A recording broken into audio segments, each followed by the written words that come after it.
Good afternoon, everyone. I do want to thank everybody who is bringing me on the road to 100,000. We just passed 90,000 subscribers, and I say we because it's our community. Thank you so much. Going to continue to bring you more information on the changing climate across our planet, on cycles driven by the sun, Australia hit by Arctic front, towns receiving their first snow in decades, pilots talking about how much snow they're seeing on the ranges. Remember, the end of snow, your children will never know what snow was.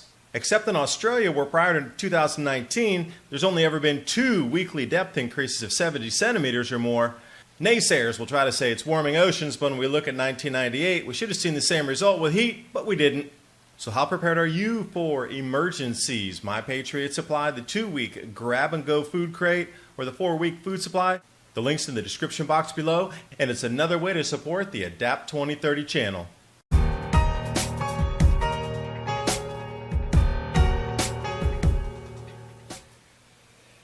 Bringing here to the middle of August, Australia hit by Antarctic front, towns receiving their first snow in decades, plural.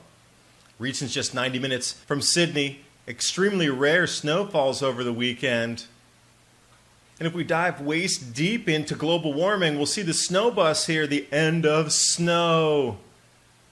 Paul Fletcher putting out some images here. Pilots have never seen this much snow on the range before.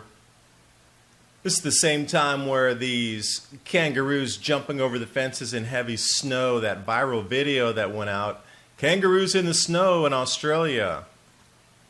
Now, a lot of people are going to say, well, it was just a dusting. Well, the ski season didn't start yet. But as we look here with snow hydro, natural snow depth measurements, it's a new record for Spencer's Creek. Prior to 2019, there were only ever 2 other events where there were accumulations of 70 centimeters or more dating back to 1954. Now, apparently just last week alone was 77 centimeters. Now, those of you in the States, 2.5 centimeters approximately equals 1 inch. And then a list of goodbye snow articles made it over to my timeline, and I thought, well, what is this all about? Climatism, great site you must visit.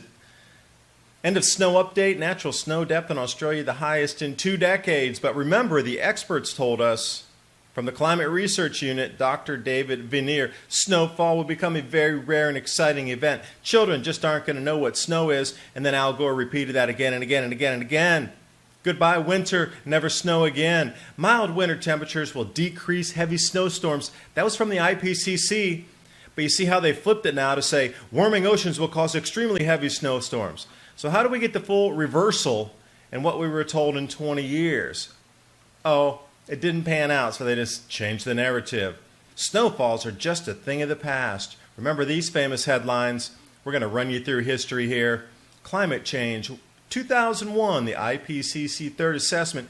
Mild winter temperatures will decrease heavy snowstorms, except when it's heavy snowstorms, and then they'll have to change the narrative. Australian, enjoy snow now. By 2020, it'll be gone. Well, it's 2019, just a couple months before 2020, and they're receiving incredible amounts of snow in Australia. I guess the experts in Australia, they're not so expert after all, are they?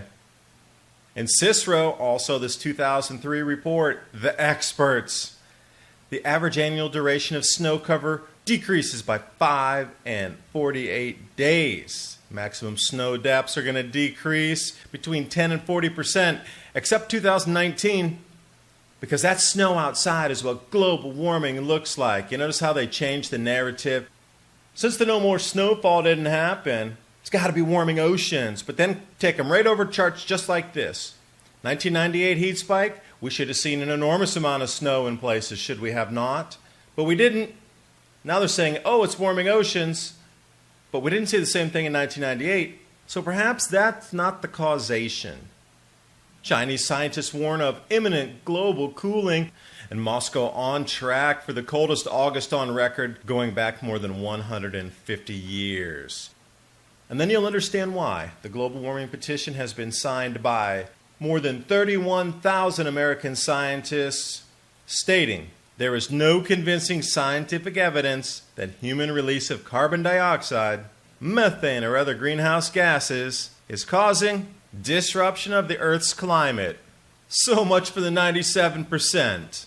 And we talk about the manipulation and pay-for-play grant funding. If you say CO2 in my new book, Climate Revolution, Understand, Prepare, Adapt, and Thrive, the link's in the description box below, and I will see you in the next video.